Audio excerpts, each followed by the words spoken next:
Hello, friends. How are you today? I am very, very happy to be back once again on this channel, Biblical Leadership Institute. If you've been to business school, I'm sure you're familiar with this topic of 4 P's of the marketing mix. Today, we're going to learn about the 4 P's of leadership in our second episode of this 10-part series, where we talk about biblical leadership principles. So hang on, hold tight, let's roll.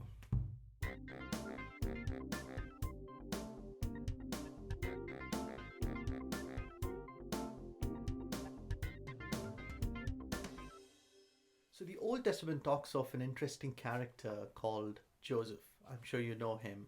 He was the son of Jacob, and he had a very peculiar relationship with God. In that, God spoke to him through dreams. Now, Joseph was not very humble about his dreams either. He often went and bragged about his dreams to his brothers.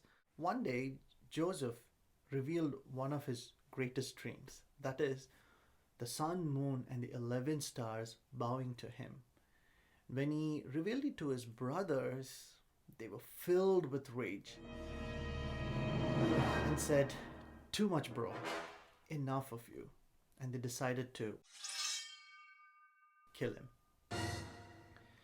Days went on, and one day, Mr. Jacob, the father, sent his son Joseph alone to the mountains where his brothers were herding sheep. When they saw him from a far off distance, they immediately got together and said, "Today's the day. Let's finish him off." And that's when the 4P principle took a head start in Joseph's life. Okay, what's the 4P?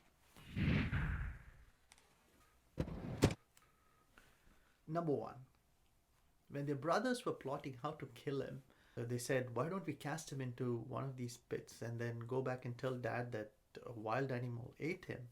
In that way, we eliminate him from our lives." His brothers said, "Good idea." So when he came closer, they grabbed him and threw him into the pit. At that very moment, they saw a caravan of businessmen traveling to Egypt. And they immediately thought, wow, so instead of throwing him in the pit and letting him die, it'd be good to make some money out of him. So they went and sold him to the Egyptian businessmen for 20 shekels of silver, which roughly translated today comes to around $300. If you travel back to ancient times, there were these slave markets where humans were chained and kept for sale. So people would walk by, take a look at the human chained and say, so this guy looks good physique, looks like he can work hard, do a lot of work for long hours. And they paid the money based on what they found him worthy of. In Joseph's case, when they saw him, they immediately gave him 20 shekels of silver, which literally means that he was worth that much even inside a pit. Right? As low as a pit, Joseph was worth 20 shekels of silver. I'm reading this from my book, as you know. It is 10 Pragmatic Leadership Principles from the Bible. And this is chapter 4 in the book. And I have provided leadership quotes here and there to emphasize leadership principles. Now, for this section, I have written something like this: a higher position does not always equate to greater quality. In my personal experience, I advise companies, I talk to great people, I talk to leadership teams and all of that. Not always, but there are sometimes I wonder, looking at some of these incapable people, and think, how did this guy even make it to this place?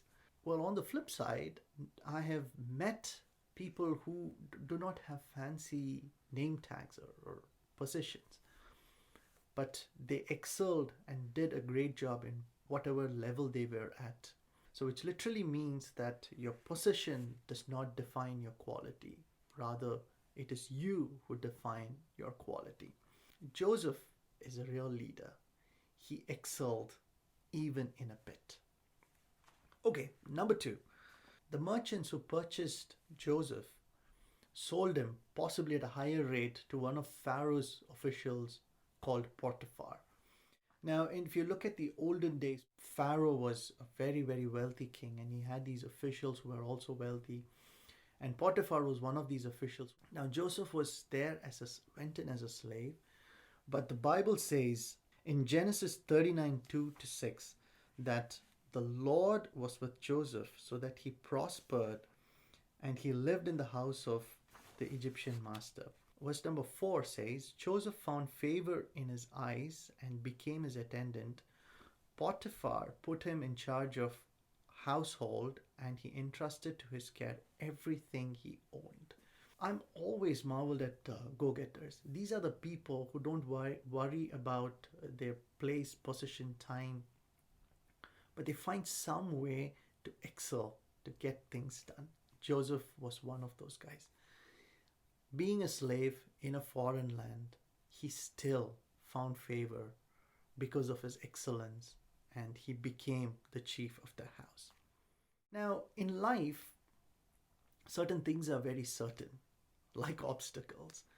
Now, if you have a good run, doesn't mean you're going to continue having a good run forever. Obstacles do come in, and that's fact of life, and that's the fun part of life too. Now, Potiphar's wife had an eye on Joseph. I like the way Joseph reacted to it. His integrity was so high that he refused to be part of that sin. Genesis 39:8, he says, he refused. With me in charge, he told, my master does not concern myself with anything in the house. Everything he owns, he has trusted to my care. How then could I do such a wicked thing against him and God? Joseph could have enjoyed possession in Potiphar's house while he secretly enjoyed pleasure with Potiphar's wife. But his wisdom and his integrity reigned supreme. And in his own words, he says that I cannot do such an evil thing. So leaders, our honesty, our integrity should always be top notch, should never be compromised at any situation. Now, the third P is prison. The impeccable quality of Joseph is his adaptability. Now, in prison, in the darkest places, the confines of the prison, Joseph still excelled. I marveled at this guy. Even in the prison, he excelled so much that the prison warden said, I want you to be in charge of everything that happens in the prison. When he took the leadership position in the prison, he exercised his authority by talking to all the prison mates and also interpreting dreams for them. So there were two people for whom he interpreted dreams. One, by the dream he interpreted that he would not make it out of the prison, but the other, the interpretation was that this person would be let go soon. And that person said, oh, if I am freed, I will definitely remember you and definitely take you out of the prison. Which exactly this guy did after he left. That is, he forgot about Joseph. Another leadership principle, you drive the circumstance and not the other way around, which is very, very true in Joseph's case. He did not whine with his circumstance. He did not say, oh, I was a big shot in Potiphar's house. Look at my situation now. He didn't spend time whining. Rather, he took stock of the situation, made the best of it, and excelled even in the prison. Fourth P. Sometime later, now Pharaoh had a dream. Like he had two dreams. The first dream was about 7 healthy cows suddenly being devoured by 7 unhealthy cows. He woke up, he went back to sleep, and then the next dream was there were 7 stalks of wheat that were healthy stalks of wheat devoured by 7 unhealthy stalks of wheat. Now he got up very troubled and asked the wise men in his palace to interpret, and none of them could. Now, since Pharaoh was troubled, the entire nation was troubled, and things were going from bad to worse. And that's when our cupbearer said, Joseph. And Joseph was able to exactly interpret the dream to Pharaoh. At that moment, Pharaoh saw a great leader in Joseph.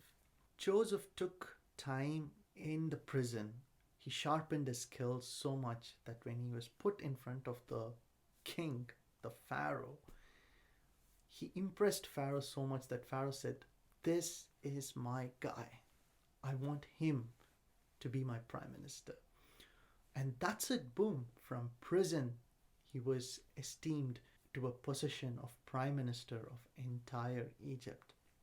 All in all, Joseph excelled both as an individual as a leader. There are so many things you and I can learn from Joseph's life. His path through the 4P, that is from pit to Potiphar's house, back again to prison, and then again to the prime minister of one of the greatest civilizations of humankind. He excelled all through. He continued to radiate grace.